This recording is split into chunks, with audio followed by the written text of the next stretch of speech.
gentleman right here is the Chicken Man, Yes. Tyson, Mr. Ty Swanson. Yeah.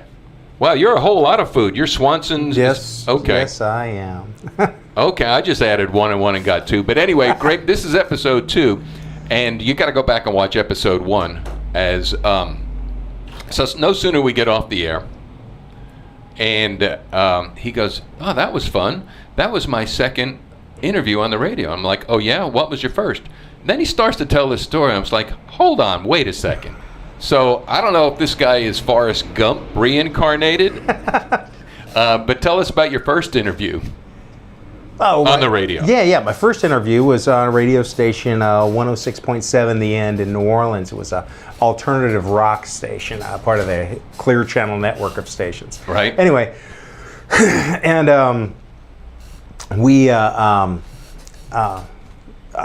long story short, we won a car through Clear Channel Radio. My mom. I won a car. Won a car. Right, my mom was looking at cars with my dad, and they had one of those boxes, like fill your name out, and email and all this other stuff, phone number, and drop it in the box and win a car. Right. Well, my dad filled out his name. My mom, she already had a car, so she wrote my name down. She knew that at the time, my wife was pregnant with our second son. Our boy who's going to up here to Ruston, and so my mom said a little prayer as she folded it up and put it in the box. Right? What was that prayer? I got to write that down. I think we can make some money. Hang on a second. I don't know what it was, but I would call my mom. I'd call my mom, and just as I'm going back and forth to work, and so I was on the road, and she just mentioned in passing, that I filled out this little thing, and so if you win a car, let me know. It's like, okay, Mom, sure, I will let you know.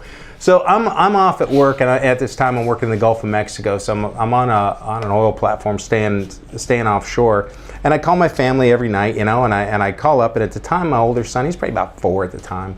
He answers the phone and says, "Dad, you just won a 2002 Nissan Altima, blah, blah, blah," and he was really into cars, so I thought he was like, playing a gag with me or whatever. So yeah, well, okay, fine, that's great. Let me talk to Mom. So Mom gets on, and I go, "What is he talking about?" And she goes, "Honey, did you fill out something to win a car? A radio station called, said we won a car." And I'm like going, "No, I didn't fill it." "Oh, wait, my mom did." And I just recalled that conversation I had with her like a week before. And she goes, "Yeah." And says, "Well, you better call my mom, let her know." Well, we're supposed to call the radio station and let them know, otherwise they're going to pass on to the next person. So anyway, I was going home a day or two, and so I called them up, and I told my mom, "Hey, we just won a car." She says, "No, you won a car."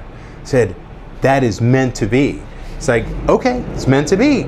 So I called up the radio station, and long story short, they said, "Look, report here. This is the place, newspapers, all that other stuff, and the radio station would like to interview you." So my first radio interview was a 106.7 The End, and I was part of their demographic at the time. I was in my mid-30s, and so they were all excited that somebody who won the car was somebody in their demographic. And so we got on there, and they were interviewing me, asked me all kinds of inappropriate questions. My mother was absolutely mortified because Really? Oh yeah, they started having all these double entendres and everything else. Oh, sophomoric radio. Yeah, very sophomoric. Yeah. But I mean, I loved it. I thought it was great. And so anyway, yeah, it was interesting. So yeah, that was my first radio interview. All right, so we're not going to do any toity talk here. What was it? Joe Walsh, you can't argue with a sick mind or the smoke of your drink. We'll forget about it. So the car, it was a 2002 Nissan. Yeah. Whatever happened to it? Well, I mean, we still got it? No, that was almost 20 years ago now. But we traded it in. But yeah, I forget what I think we ended up trading it for a minivan back in 2000. Which fit your demographic. I get exactly. that. Yeah. You go from a nice 4-door that's kind of peppy to a demographic of a minivan, which is not peppy nor cool. And my boys would always tease me whenever I drove the minivan, saying, "Dad, they're so uncool." I say, "Well, that's what dads do. They trade in all their cool points when they have kids." So that's just what it is. This is episode 2 there of the Don't Be a Strange. No, it's okay to be strange, but don't be a stranger. And I've met a stranger who's strange, and we're getting along mighty fine here at Bike Smith Studio here. Ty Swanson, and for those that may be watching now, go back and watch the first one.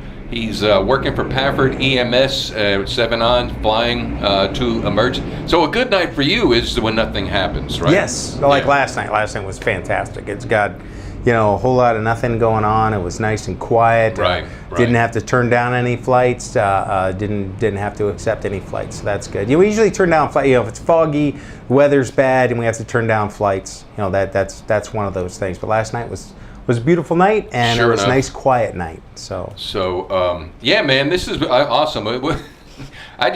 So before I sign off of this stream / podcast, all things local and loco. No, just kidding. So I know I'm going to sign off this stream like I did the first time, and then I won a car on my first interview. What's the conversation we're going to say next that people need to hear before I say we're done? Oh, that's a setup. So, it was. Yeah.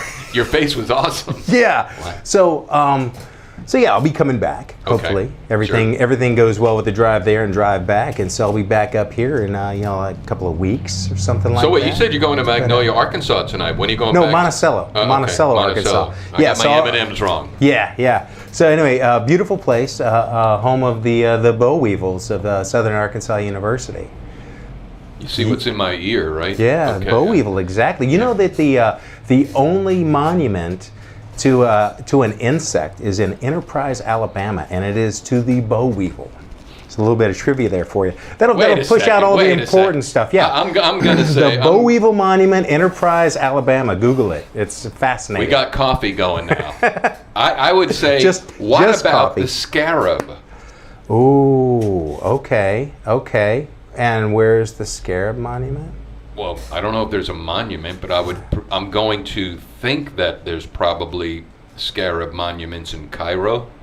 Oh yeah, no, I was talking about in the United States. Okay. I'm sorry. All I was being a little national centric here. I'm sorry. Okay. In the United All right. States, there's only one monument. to my Enterprise, knowledge. Alabama. Yeah, Enterprise, Alabama, which is right outside of Fort Rucker, Alabama. That's how I know about that. That's where I got my flight training in the Army. So.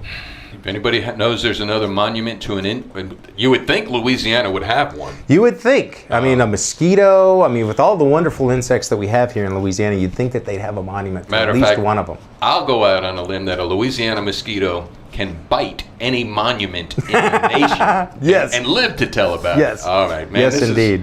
I'm going to have more coffee. I have to admit, Jeremy, if you're watching and/or listening, I got the last of the coffee. I'll buy us another bag. But man, thank you so much for coming by. Of course, it's been my pleasure.